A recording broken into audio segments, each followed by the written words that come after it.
Welcome to The Explainer. So, how do people get real influence? The kind that actually changes things. We're going to look at a pretty fascinating and maybe even unconventional idea for how that happens. Yeah, it's a huge question, right? And today we're digging into a really specific answer, one that comes from a spiritual perspective. We're looking at a framework from Apostle Michael Orokpo, and he calls it the economy of influence. Okay, so here's our game plan. First, we'll unpack what this economy of influence even is. Then, we'll dive into the whole spiritual prep process. And finally, we'll see how you're supposed to take all that and actually use it out in the world. All right, let's jump right into the core premise, the economy of influence. Now, when you hear economy, your mind probably goes straight to money, right? So, what in the world is an economy of influence?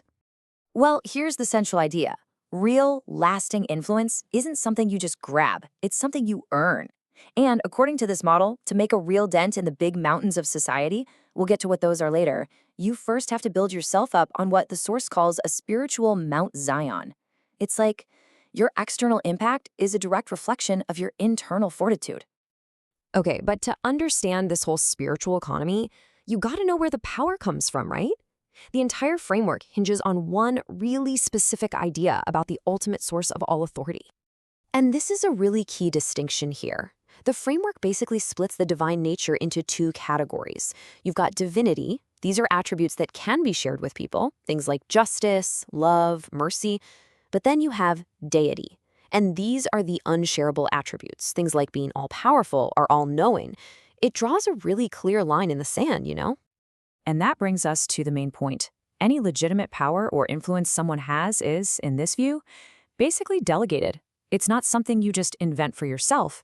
It's seen as flowing from that one single sovereign source. Okay, so if all power is delegated, then how do you actually get some of that power?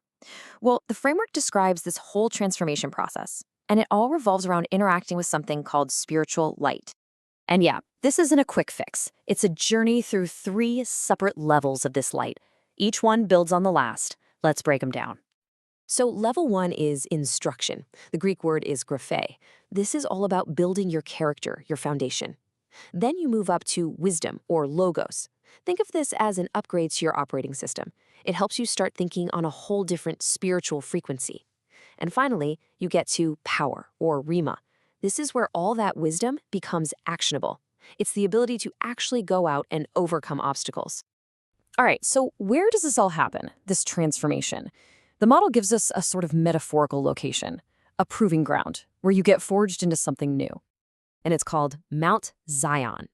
Now, it's super important to get this. Mount Zion isn't the end goal here. It's the training ground.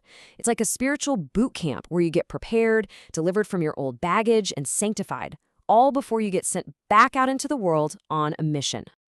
The number one thing that happens on this Mount Zion is a complete and total identity shift. I mean, this goes way beyond just learning some new skills. We're talking about a fundamental change in who you see yourself as and what you believe is possible. And this model gets really specific. It lays out 5 foundational identities you're meant to take on. You start as a child, which is all about getting access to divine resources. That then matures into becoming a son, which adds responsibility to the mix. From there, you become a priest, someone who carries the divine presence.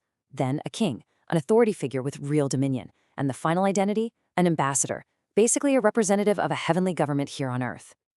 Okay, so you go through all that, the light, Mount Zion, the new identities. But why?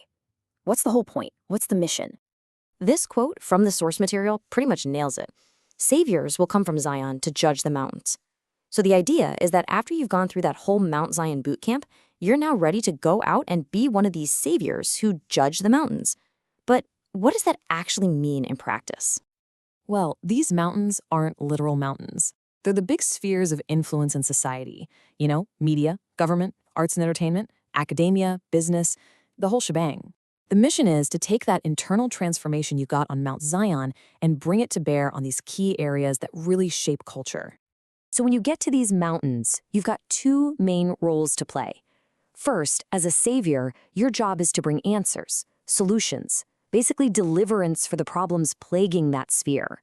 And second, as a judge, you're there to be a legislator of sorts, to establish righteousness, push back against corruption, and set a new, higher standard. So if you zoom out and look at the whole picture, it's a really clear progression, isn't it? It all starts with that deep spiritual identity shift on the inside. And then that new, fortified identity becomes the engine for creating real, tangible influence on the outside. So that's our look into the economy of influence. It's a fascinating model that says influence isn't really something you take, it's something that's granted after a period of deep transformation. It really leaves you with a question, doesn't it? Is true influence more about strategy, or is it about who you've become? Something to chew on. Thanks for joining us, and we'll catch you on the next explainer.